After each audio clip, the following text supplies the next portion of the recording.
French Tech. Bon, merci d'être là aussi nombreux avec Max Levita, avec Chantal Marion, tous les deux vice-présidents de l'agglomération chargés de, d'une part l'économie, d'autre part les finances, et tous les deux de l'aspect numérique de la future métropole, avec Madame Pommier, qui est la directrice du BIC, avec vous toutes et tous. Nous sommes heureux d'être rassemblés pour fêter l'événement, parce que le BIC de Montpellier, en quatrième position au niveau mondial dans le top 10, c'est un événement exceptionnel qui mérite d'être rehaussé, d'être souligné en couleur et d'être clamé sur tous les toits, dans toutes les habitations de notre belle agglomération et du grand territoire de la ville. Aujourd'hui, cela montre une fois de plus que le pari qui a été fait par l'agglomération de Montpellier, de parier sur la matière grise. Ici, vous le savez, nous n'avons pas d'industrie. Je ne vais pas reprendre l'antienne du discours classique en disant que Montpellier a raté la révolution industrielle, mais aujourd'hui, nous sommes dans un tissu économique qui est largement dédié au tertiaire, où la place des chercheurs, des innovateurs, des étudiants, de tout ce qui représente l'innovation technique et technologique représente l'intrado du tissu actif de l'économie de la ville et de l'agglomération. Donc reconnaître la place du BIC comme incubateur de premier ordre mondial, c'est une notation qui nous est chère et qui va, je suis sûr, droit au cœur de tous les chefs d'entreprise, de tous ceux qui ont de cesse que de proposer de nouvelles innovations dans ce cadre. Montpellier, avec ses 70 000 étudiants, avec ses 6 000 chercheurs, avec son taux de start-up important pour toute la zone. Et quand je parle de Montpellier là, j'inclus aussi le grand territoire de la ville jusqu'à Lunel. On l'a vu dans French Tech. Il y a beaucoup d'entreprises qui sont un peu au-delà de l'agglomération, mais qui travaillent quand même avec l'agglomération. Eh bien, ce sont elles qui font vivre euh, le tissu économique et qui font vivre nos territoires. Lorsque nous créons la métropole de Montpellier, et je le souhaite, lorsque nous créerons à partir de 2015 le pôle métropolitain qui rassemblera une vingtaine de communautés d'agglomération, nous avons axé bien sûr sur un projet d'aménagement du territoire. Parce que la réforme territoriale, c'est un projet d'aménagement du territoire. Mais ce n'est pas seulement un projet d'aménagement du territoire. Il y a aussi, sous-tendu, un projet de développement économique. Et puis il y a aussi un projet politique, un projet philosophique. Sur le projet économique, sur le projet développement économique, nous avons retenu 4 grandes thématiques. Ces grandes thématiques qui sont partagées par les 20 présidents des agglomérations, qui sont également partagées par Toulouse et son maire, Jean-Luc Boudinck, tiennent compte de 4 orientations politiques majeures que je vais vous décliner rapidement, hein, et dans lesquelles le BIC a une importance assez incontournable. D'abord, la santé, mais au sens de l'OMS. Et je rappelle qu'un nombre de start-up et d'entreprises qui sont créées à Montpellier sont liées au vecteur santé, au sens de l'OMS, parce qu'il s'agit là à la fois de la santé sociale, morale, psychologique, mentale, mais aussi la politique de l'eau, l'agriculture biologique, la lutte contre les pollutions. Deuxième axe, le numérique et l'innovation. Parce que nous soutenons à fond le projet French Tech et que nous souhaitons ardemment. Et j'ai sollicité par écrit, avec l'agglomération, de nombreux ministres pour soutenir Montpellier et son agglo. J'ai eu personnellement le Premier ministre au téléphone sur ce sujet. Et je lui ai dit combien il était important que le projet French Tech n'oublie pas Montpellier et son agglomération qui était très active. Et je remercie Katia Vidic qui m'a nommé dans le cadre de Ice Bucket. J'ai relevé le défi d'ailleurs avec le t-shirt French Tech, comme le vôtre. pour bien montrer que je ne le faisais pas pour déconner, mais que je le faisais vraiment pour soutenir un projet. Voilà, parce que quelquefois, quand les politiques font ce genre d'action, on les taxe d'un peu démagogues ou un peu voilà, populo.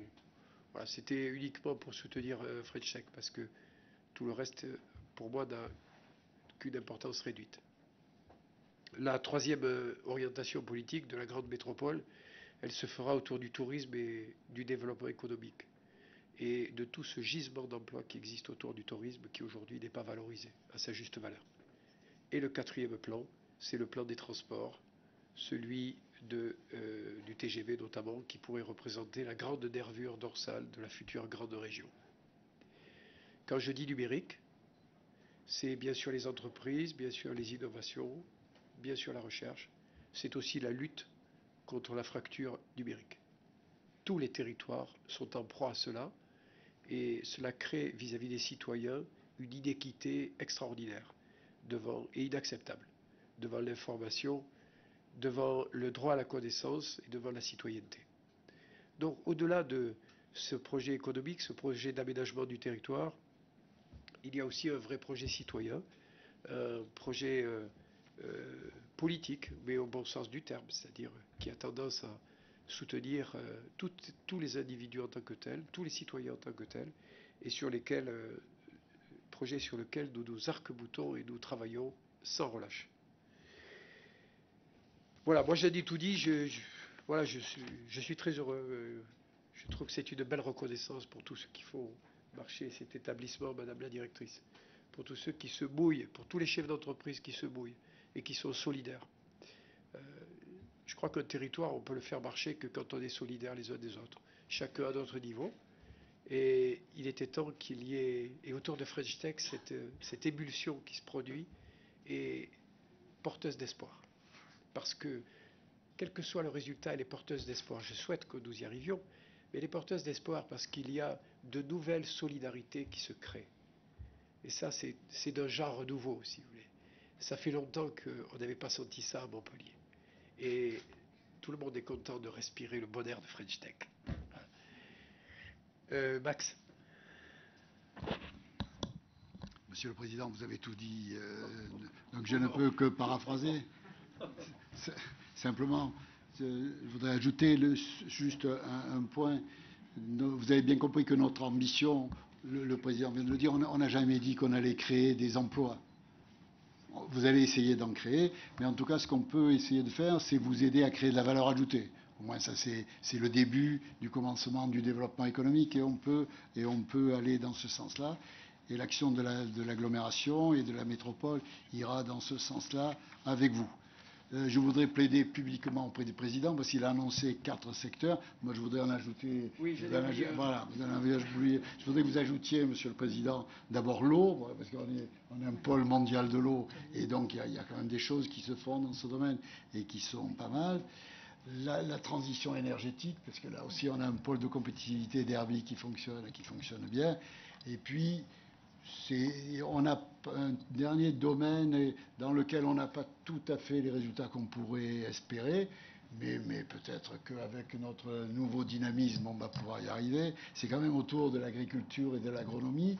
Il y a quand même le pôle Agropolis qui fonctionne très bien sur le plan de la recherche et sur le plan universitaire. Il faut qu'on l'aide un peu, qu'on le pousse un peu pour qu'on puisse aider des start-up à se créer dans ce domaine-là et accompagner l'effort que vous avez indiqué dans les 4 domaines qui sont effectivement les domaines principaux que vous nous avez demandé de soutenir. Madame Marion. Oui, merci, Monsieur le Président. Alors, avant de laisser la parole à Mme Pommier, je voulais remercier toute l'équipe du BIC, parce que ce classement, on le doit quand même à toutes les personnes qui ont travaillé autour. Les questions que vous devez vous poser, que je me suis posées moi hier, que j'ai posées directement, c'est pour ça que j'ai la réponse, c'est pourquoi ce classement? Pourquoi il y a 7 ans on était premier, pourquoi maintenant eh bien, on n'a que ce classement-là? Il faut que vous sachiez... Madame Marion, ne dites pas ça. Là, je ne peux pas vous laisser dire ça. Attendez. Ils vont se dire tous les gens. Non, voilà. Mais ici, on fait de la politique, on ne fait pas des mathématiques. Attendez. On est dans le top 10, on est 4e au niveau mondial. c'est une gloire pour l'agglomération. Voilà. Mais il faut que vous sachiez quand même qu'on est passé à travers un dossier très important. C'est-à-dire qu'il y a 7 ans, il n'y avait que 30 publics en fait, qui étaient jugés. Là, on est passé 300. Il y a 7 ans, c'était simplement le National Business Incubation Association. Tandis que là, c'est vraiment, et on va laisser la parole tout à l'heure à ce monsieur, le cofondateur du B-Index. Donc vraiment, c'est quelque chose de très sérieux. C'est encore mieux. Voilà. Et Madame Pommier a énormément travaillé. C'est pour ça que je voulais en parler. Parce qu'il y a eu 2 analyses. Une analyse d'abord quantitative, où elle a eu un dossier énorme à remplir et des questions très importantes à laquelle il a fallu qu'elle réponde. Et ensuite une analyse qualitative avec de nouveau un entretien. Donc tout le mérite revient justement à toutes les personnes qui ont travaillé autour de ce dossier. Et ça, je voulais le dire. J'avais pas bien compris, je me suis emporté. Moi, je me suis renseigné, Monsieur le Président. Je me suis emporté, Madame Marion, excusez-moi, mais en fait, vous avez expliqué qu'on était mieux que premier. Exactement. Madame Pommier. Donc, moi, je vais peut-être conclure aujourd'hui, c'est une vraie reconnaissance, effectivement, du travail que l'on mène tous. Alors, effectivement, moi, je remercie aussi mon équipe, et puis je remercie tous les élus de l'agglomération qui font que on a les moyens de travailler au BIC et on a toujours eu les moyens de bien travailler, de bien faire notre travail. Donc c'est important aussi de reconnaître le fait que c'est une politique continue qui investit sur ce territoire pour qu'on fasse du bon boulot. Donc on a les moyens de faire du bon boulot. Et puis ce que je voulais dire aussi, c'était que c'était une reconnaissance pas que du BIC, parce que le BIC il travaille pas tout seul. Le BIC il travaille avec des partenaires, il travaille avec les universités, il travaille avec les organismes de recherche, il travaille avec la SAT. C'est une coopération longue et fructueuse avec non seulement les milieux universitaires, les incubateurs académiques, comme Languedoc-Roussillon Incubation, Montpellier Supagro, l'école des mines d'Alès, qui travaillent tous avec nous sur la détection des projets à potentiel. Parce que qu'est-ce qui fait que le BIC réussit aujourd'hui? C'est qu'on est capable sur le territoire de Montpellier de détecter des projets à potentiel. Et ça, c'est vraiment un travail collectif. Donc aujourd'hui, c'est pas là que la reconnaissance du BIC de Montpellier Agglomération au travers de ce classement qu'on a, c'est la reconnaissance de l'ensemble de l'écosystème et également des financeurs locaux, parce que nous avons des réseaux très actifs de financement, qu'ils soient publics avec la région Languedoc-Roussillon, avec BPI France, ou privés avec les réseaux de business angels comme Méliès, Sud Angels et les fonds de capital risque locaux, Soridec et Sophie Laro, que je tiens quand même à remercier parce que sans eux, nos startups, elles ne se développeraient pas et on n'aurait pas les résultats qu'on a aujourd'hui. Donc aujourd'hui, je remercie l'ensemble de l'écosystème et je les associe largement à ce classement. Et je laisse la parole à Dhruv Batli qui va vous expliquer quelle est la différence justement entre ce classement, comme l'a expliqué Chantal Marion, et le prix que nous avons eu en 2007 du meilleur incubateur de l'année. Voilà. 27 ans. 27 ans d'excellence pour le BIC, 550 entreprises innovantes et 4500 emplois. Voilà. Merci. Merci à tous. Ça marche. Hello. Oui, bonjour tout le monde. Bonjour. From New York. Tout d'abord, je vais citer Monsieur Sorin. Hello. Monsieur Thank you very much. Madame Catherine Pommier et son équipe pour être classée numéro 4 sur notre index. Donc, félicitations et bravo. Merci beaucoup. Merci beaucoup. Et après, je ne sais pas comment je peux parler de ce que fait NBIA et d'autres organismes, mais je peux vous expliquer ce que nous on fait. Et je vais vous expliquer au propos du B-Index et notre classement. Donc, le B-Index, nous, on est une initiative de recherche européenne. Donc, on est basé à Stockholm, en Suède, et avec une équipe de recherche internationale. Donc, on est spécialisé dans le ranking et benchmarking mondial des incubateurs. Et le processus qu'on a, c'est un long processus est très rigoureux. Cette année, nous avons reçu des participants de 67 pays dont on a évalué 800 incubateurs et 300 étaient sélectionnés pour la deuxième étape de classement. Et les participants notables que nous on a dans notre benchmark sont des incubateurs qui sont liés à des meilleures universités dans le monde, telles que Stanford, UC Berkeley, Cornell, Oxford, etc.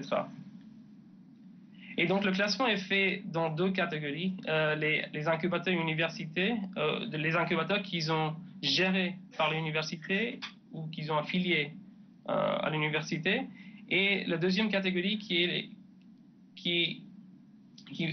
regarde les incubateurs qu'ils ont associés, mais comme on dit, non formellement, informally, en anglais on dit, avec les universités. Et donc c'est dans la deuxième catégorie que nous on a identifié BIC de Montpellier Agglomération dans notre top 10. Alors quelles sont les choses importantes pour nous? Il y a trois choses quand nous on regarde. Tout d'abord, c'est important pour nous que l'incubateur ajoute une valeur importante à l'écosystème dont il fait partie. Donc il y a un impact économique, c'est très important pour nous. Deuxièmement, on regarde que l'incubateur ajoute une valeur à ses clients, donc les services, développement des compétences de leur start-up. Et troisièmement, on est intéressé par la performance de ces startups une fois ils ont fini le programme d'incubation. Donc ça, c'est les trois piliers, si je peux dire, quand on regarde. Et après, on a un processus avec plus que 65 indicateurs clés, KPIs, quand on regarde. Et là, on a identifié que le BIC de Montpellier Agglomération, c'est un incubateur exceptionnel. Il montre des performances, très bonnes performances, je vais dire d'ailleurs, sur la majorité de nos indicateurs. Et surtout,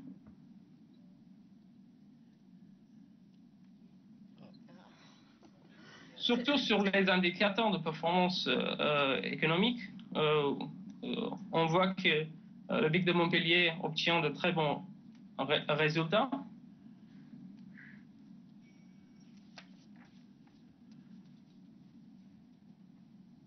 Cela signifie que les entreprises accompagnées par le BIC de Montpellier Agglomération génèrent un impact économique important sur le territoire. Et de plus, on voit que les entreprises du BIC ont un taux de survie et un taux de croissance plus élevé que la moyenne.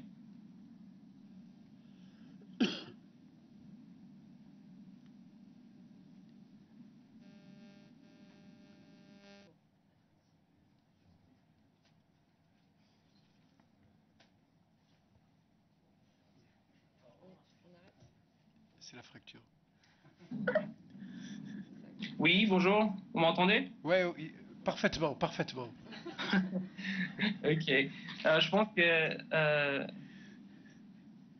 ça a été coupé, peut-être. Just a little. Just a little. Okay, perfect. Okay, so I'm just going to finish in English. Okay. My God. Okay, I'm going to try in French then. Okay, great. Yeah, okay. Et donc, nous, on voit que l'incubateur de Montpellier Agglomération, c'est un incubateur qui a fait de bon travail. Et donc, nous, on identifie ça dans notre benchmark.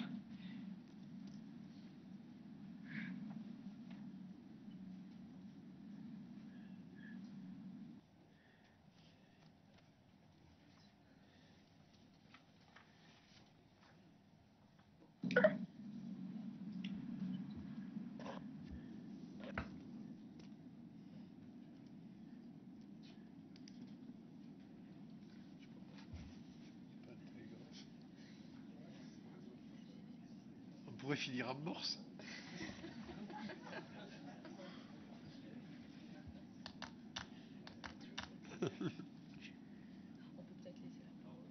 Ouais. Je vous propose de... Merci beaucoup, on va le remercier. Merci monsieur le grand spécialiste américain qui nous a dotés de ce prix que nous apprécions beaucoup. Je vais donner la parole maintenant aux chefs d'entreprise qui sont là, qui ont souhaité témoigner sur l'action du BIC et sur ce que le BIC a amené au développement de leur entreprise et de leur activité.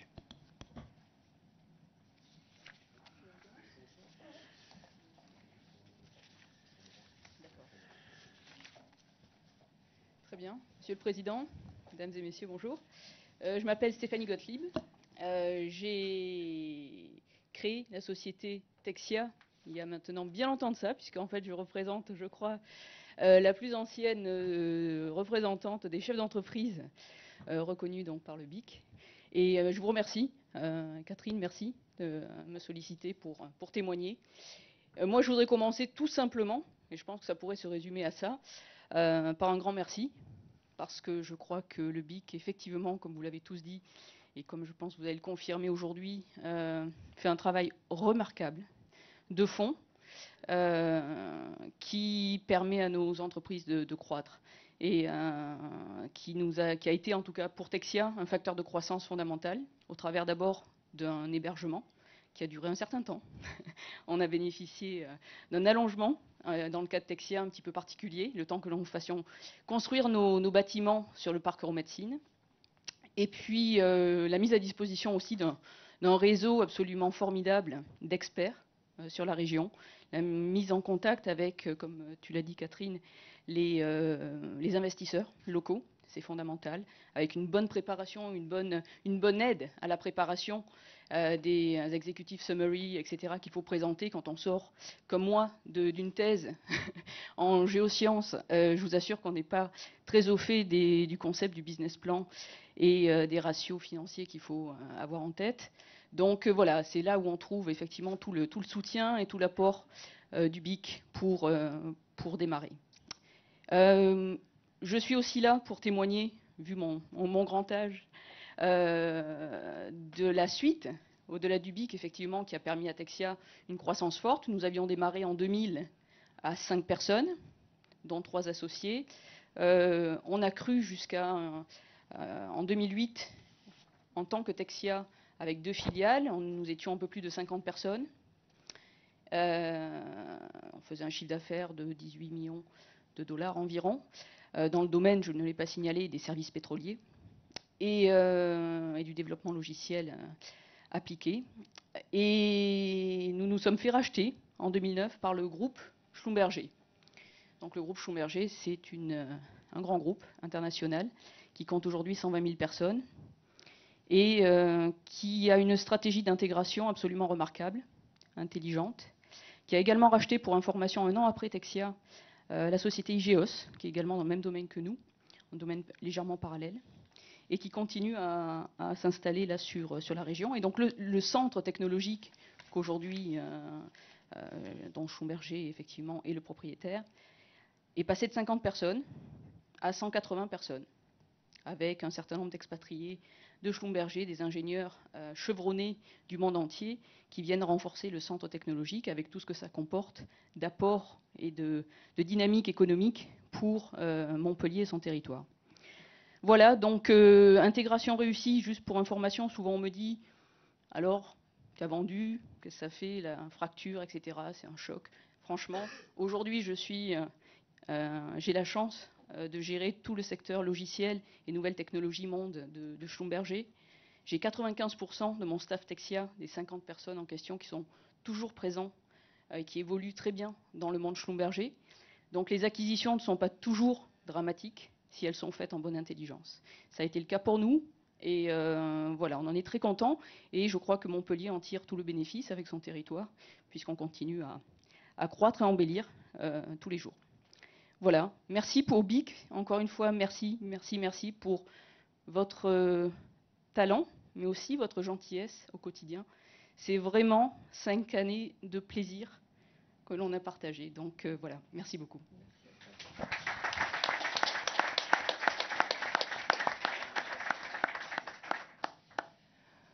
Monsieur le Président, Madame la Directrice, bonjour à tous. Je me présente Olivier Reynaud, un des cofondateurs de la société TIDS et vice-président de la branche design sur les interfaces utilisateurs et expérience utilisateur. J'ai fini le titre. pour vous présenter de manière très simple Tids, qui est un pur player du BIC, je vais utiliser des mots assez simples, car on est dans une branche assez spécialisée. Chez Tids, nous proposons des solutions globales pour gérer tout ce qui est publicité vidéo pour tous les acteurs d'Internet, type les sites de presse. Donc, nos clients sont doubles, aussi bien les sites Internet que les marques. Exemple, nous avons des sites comme Financial Times, Le Monde, Les Échos, qui ont installé nos formats publicitaires et qui donc sont rémunérés à travers des publicités de marques telles que Cartier, Lacoste ou Peugeot. Donc ça, c'est pour le principe. Chez Tids, nous sommes dans un marché extrêmement concurrentiel. Donc, dans nos actualités assez récentes, il y a 6 mois, nous avons fusionné avec une société qui s'appelle eBuzzing pour créer un groupe qui s'appelle eBuzzing and Tids pour avoir une présence mondiale. Une présence mondiale qui se traduit par une vingtaine de bureaux pour 300 personnes, dont un ADN technologique fort d'une centaine d'ingénieurs. Donc, tout ça nous amène pour nos objectifs à terme qui sont une entrée au Nasdaq pour 2015 et préserver notre position de leader mondial dans le domaine de la publicité vidéo. Donc tout ça ne s'est pas fait en un claquement de doigts en seulement 3 ans, car on a démarré en fin 2010. Tout ça s'est fait grâce au soutien des femmes et des hommes du BIC de Montpellier qui nous a accompagnés pendant toutes les étapes d'amorçage et les moments clés d'une vie d'entreprise. Donc ça veut dire tout ce qui est au niveau structuration d'entreprise, accompagnement en recherche de fonds, aide à la croissance et également les infrastructures, où Tids était présent dans les bureaux de Cap Omega pendant plus d'1 an. Donc pour tout ça, toute l'équipe de Tids et moi-même, on souhaite très sincèrement remercier toute l'équipe de Tids pour le soutien extrêmement fort qui a permis de faire ce que Tids est aujourd'hui, une place, on va dire, un des leaders aux côtés de certaines boîtes américaines. Et également, je félicite également le BIC pour tout le soutien quotidien et l'aide qu'elle apporte pour toutes les startups de la French Tech. Merci.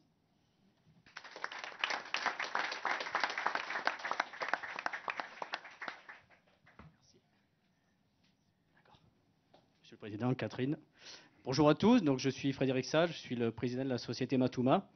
Alors moi, je suis un petit peu le jeune de l'étape, et puis par rapport à mes confrères, un petit peu récent. Évidemment. Du coup, dans notre activité, donc, nous, on a été créé il y a 2 ans, donc évidemment un petit peu plus récent. J'allais dire, le BIC m'a permis une chose, c'est de sortir de mon garage, puisque en créant une société, c'est assez compliqué, donc on a démarré dans le garage, et grâce au BIC, on a pu retrouver des locaux et être ici. Notre activité, elle est simple, on est dans un domaine qui est un des plus porteurs aujourd'hui au niveau mondial, c'est le domaine des objets connectés. Voilà, tout le monde en parle, donc on s'est dit autant y aller. Et puis l'idée qu'on en avait, c'est de se dire pourquoi pas créer un des leaders du marché mondial à Montpellier. Donc on est parti là-dessus. Bien nous en a pris puisque la boîte a été créée en 2012. Aujourd'hui, Matouma, ça représente 14 salariés et on est en train de tripler notre chiffre d'affaires sur cette année par rapport à l'année dernière. Donc voilà, on est en train de passer une place importante. Alors pourquoi on en est là? J'allais dire, le BIC a eu sa place très importante. Sans le BIC, on ne serait pas là. Voilà, ça il faut être clair.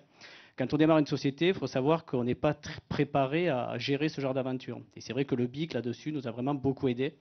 Et je remercie d'ailleurs à ce titre notre conseillère Fabienne qui nous a beaucoup apporté au départ, puisqu'on n'était pas du tout structuré. Donc ça nous a fortement aidé à nous structurer.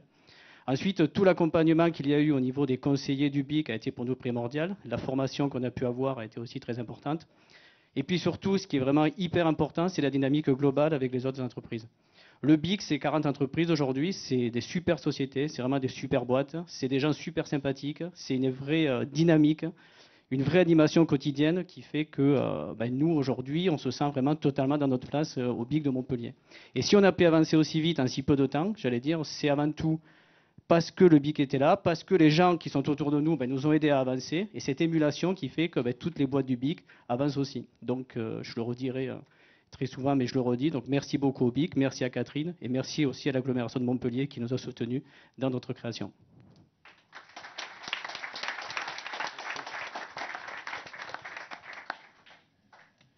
Merci beaucoup. Si vous avez des questions...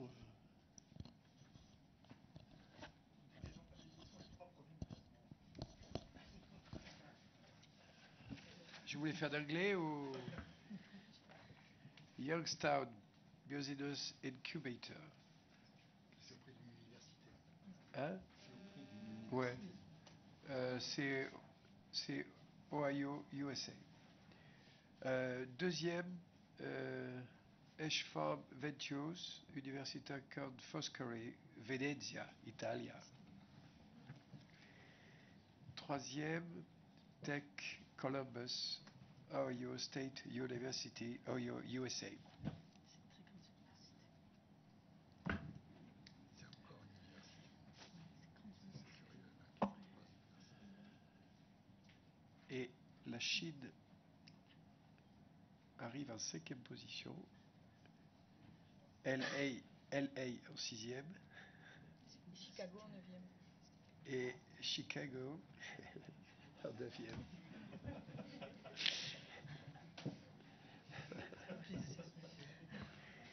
Mais non, mais Chicago, il y a de tellement belles choses à Chicago.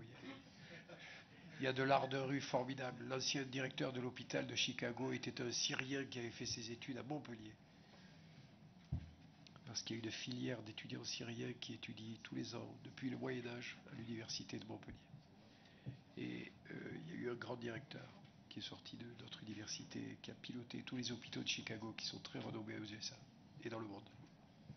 Il y a les abattoirs à Chicago aussi. Il y a plein de choses à Chicago. Il n'y a pas qu'Al Capone. Hein. Si je peux compléter par rapport aux trois premiers, le troisième de Columbus est un accélérateur en fait. Et le deuxième, H-Farm Ventures, c'est aussi un accélérateur. C'est-à-dire que ce sont des dispositifs qui jumellent de l'accompagnement avec de la prise de participation en capital. Donc c'est plutôt des structures privées. Ce prix, c'est juste une récompense sèche, brute, ou il y aura quelque chose derrière qui va vous être utile à vous, les entreprises, ou à vous, la communauté d'agglomération? En fait, ce n'est pas un prix, c'est un classement. C'est bien la distinction avec le prix qu'on a obtenu en 2007. Donc je complète ce qu'a dit Chantal Marion tout à l'heure.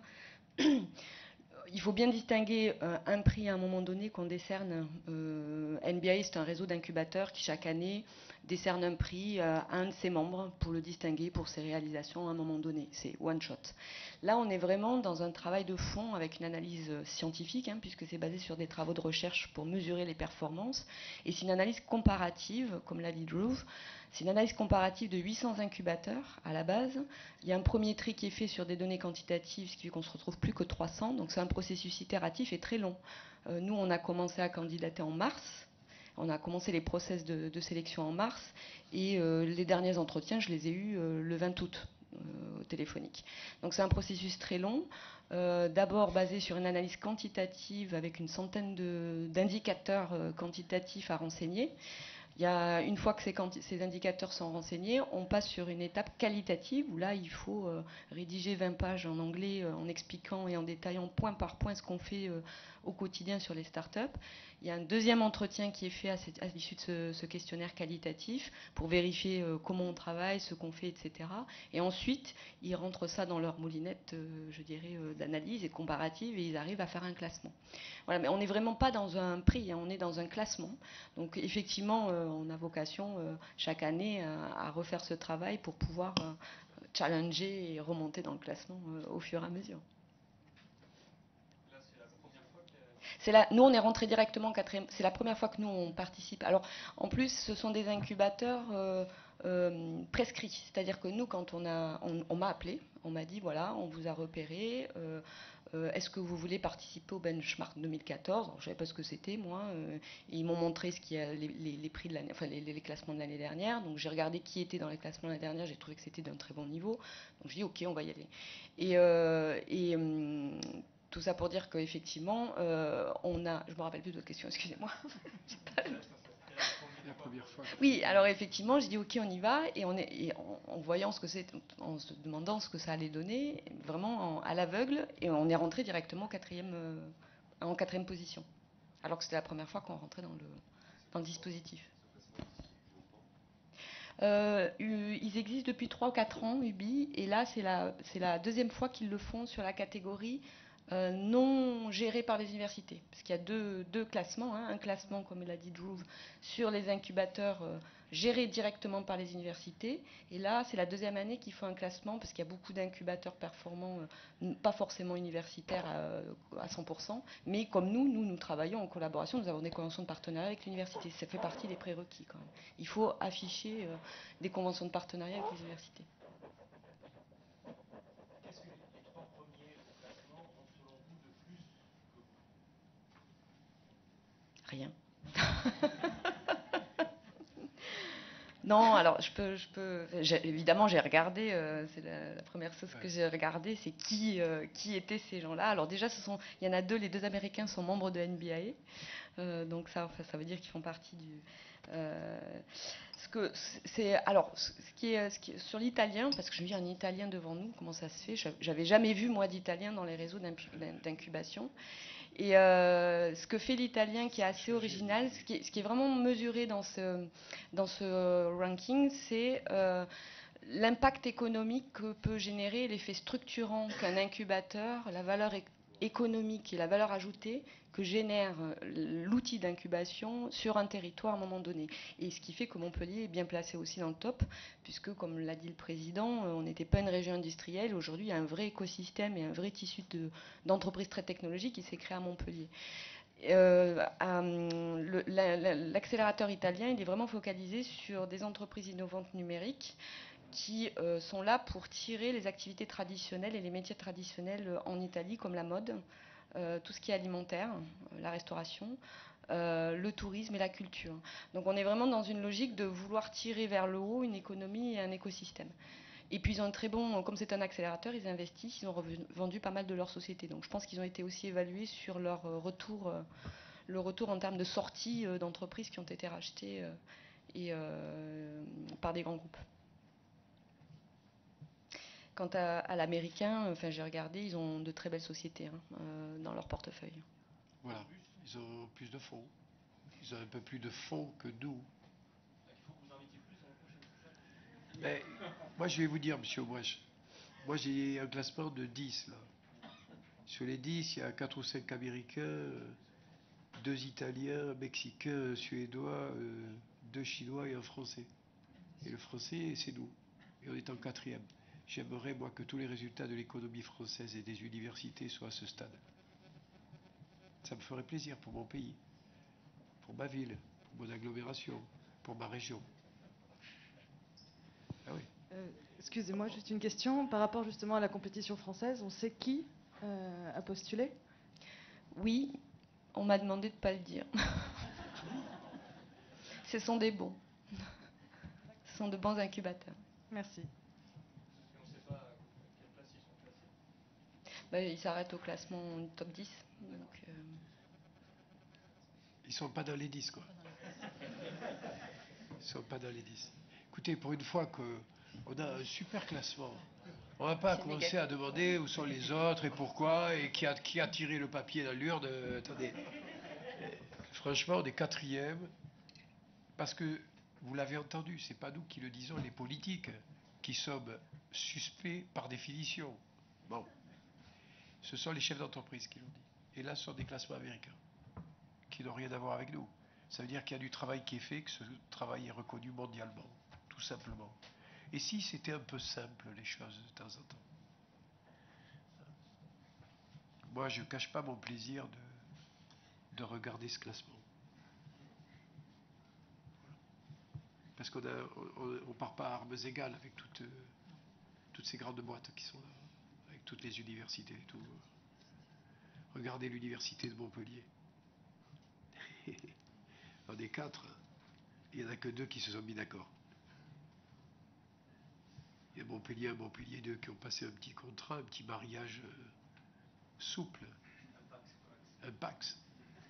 Et Montpellier 3 reste sur la touche, fait tapisserie. Et Supagro ne joue pas au même jeu.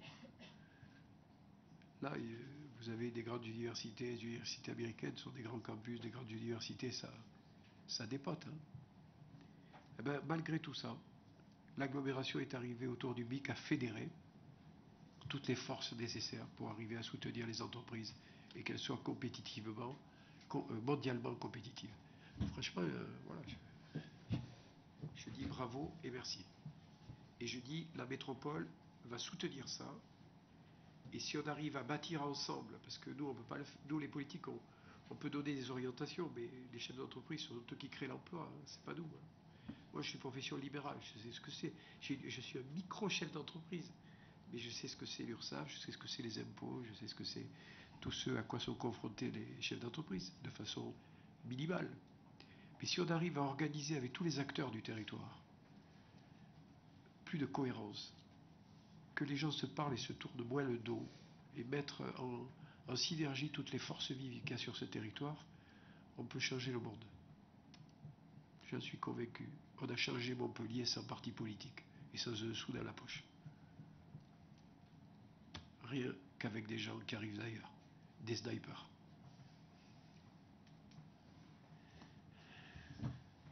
Il y a un budget de l'agglo qui est alloué au BIC chaque année, j'imagine. De combien il est, et est-ce que justement le fait d'avoir une future métropole permettrait d'augmenter ce budget, de permettre au BIC d'avoir plus d'argent? Les choses, il ne faut pas les poser de cette façon. Je comprends votre question, mais il ne faut pas poser la question de cette façon. Si je peux me permettre. L'agglomération finance le BIC. C'est une structure qui dépend de l'agglomération. Lorsque nous fédérons un territoire, surtout en respectant les territoires voisins, il n'est donc pas question que les autres agglomérations viennent fusionner avec l'agglomération de Montpellier. Eh bien, on met en présence toutes les forces vives qu'il y a à l'intérieur même de ces structures, qui ne sont pas naturellement censées se parler. Par exemple, quand on conçoit French Tech, vous avez toute une série de start-up liées au numérique qui travaillent dans tous les secteurs environnant l'agglomération, qui ne sont pas de l'agglomération. Mais elles préfèrent venir avec l'agglomération de Montpellier parce qu'il y a là les structures nécessaires pour les accueillir et pour travailler avec elles. Imaginez que cette conception de travail-là, on la répercute sur un territoire qui aille de Alès jusqu'à Narbonne. On décuple nos forces et aujourd'hui, dans l'information, on va vite avec les réseaux. Donc on est capable de potentialiser très largement nos actions respectives. Ça sert à ça.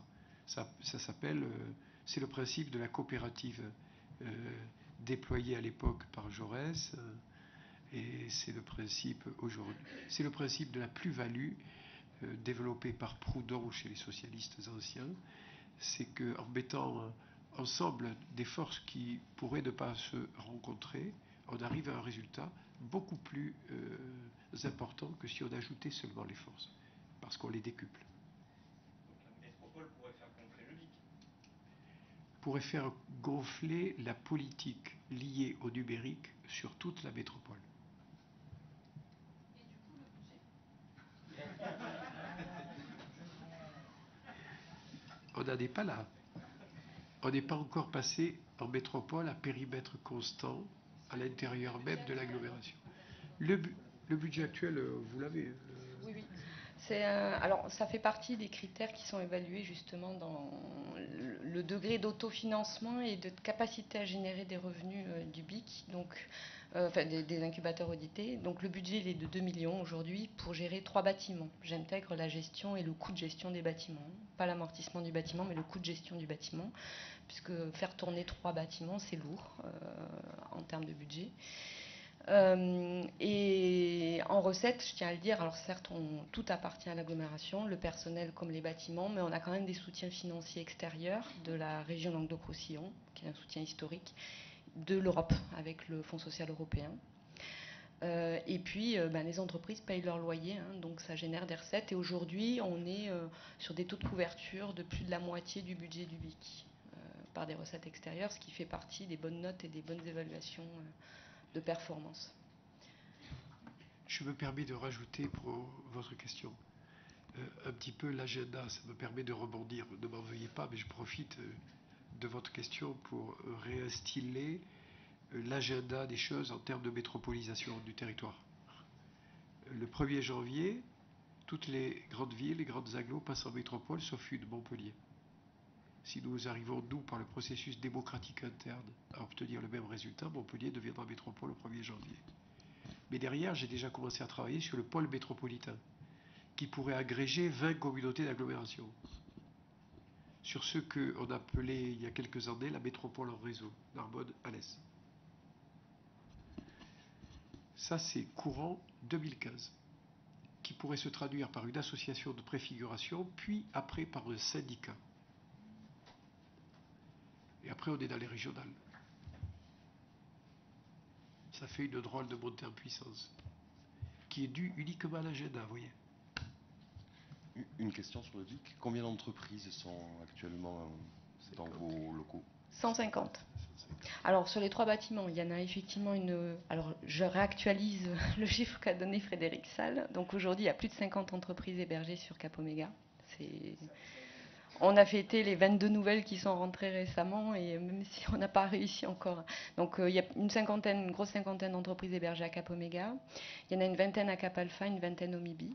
En tout, ça représente 150 start-up. Alors, j'inclus les projets, c'est-à-dire qui vont bientôt créer, mais qui n'ont pas encore créé. Il y en a une quarantaine, et il y a 110 sociétés. 110 sociétés aujourd'hui dans le portefeuille.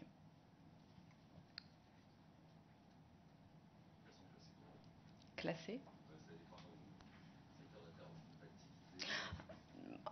Il n'y a pas de classement, puisque nous, on vise toute personne qui a une innovation, peu importe le secteur. Après, c'est vrai qu'il y a une grosse majorité dans le numérique.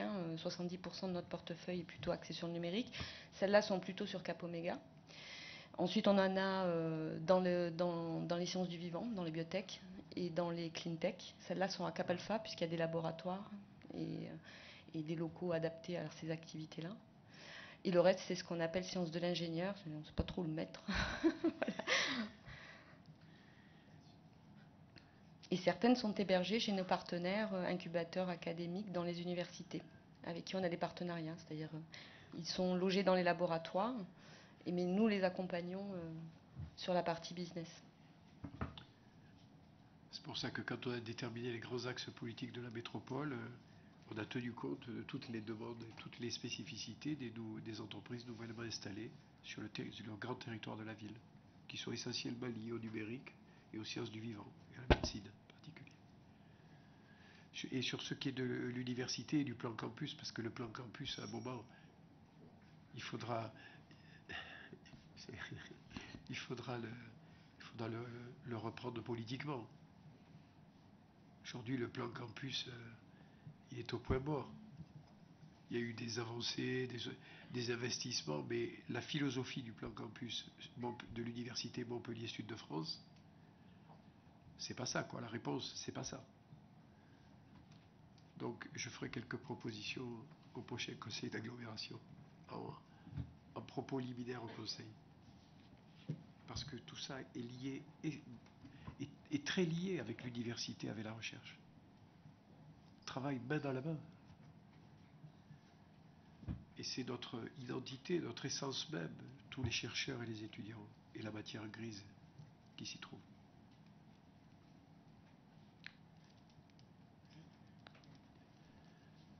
Petite précision sur le label French Tech, Montpellier Candidate. Quand est-ce que c'est censé aboutir? Rappelez-nous. On m'a dit qu'avant la fin de l'année, courant automne, m'a-t-on dit, on aurait déjà quelques éléments de réponse. Moi, je vous l'ai dit, j'ai reçu Axel Le Maire avec Max Lévita et Chantal Marion et Madame Pommier à plusieurs reprises. On s'en est occupé, on ne pouvait pas faire plus. On l'a invité à manger, ça s'est fini à 1h du matin. N'est-ce pas, Max? On a tout fait, quoi. On a tout fait. Ensuite, on a reçu... qui c'est qu'on a reçu? J'ai reçu le ministre de l'Intérieur avec le préfet. Je lui ai dit un mot, parce que dès que je vois un ministre, je lui saute dessus. J'ai reçu... et j'en ai dit un mot au Premier ministre personnellement. Après, je ne peux pas faire plus. Et le préfet aussi, systématiquement, est sensibilisé dans tous les rendez-vous que j'ai, pratiquement chaque 3 semaines avec le préfet.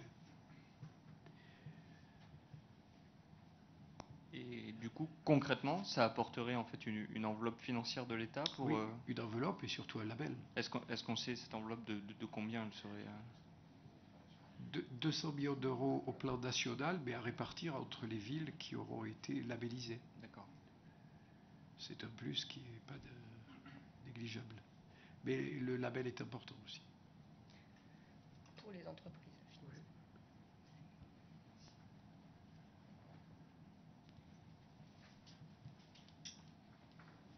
Bon. Merci beaucoup.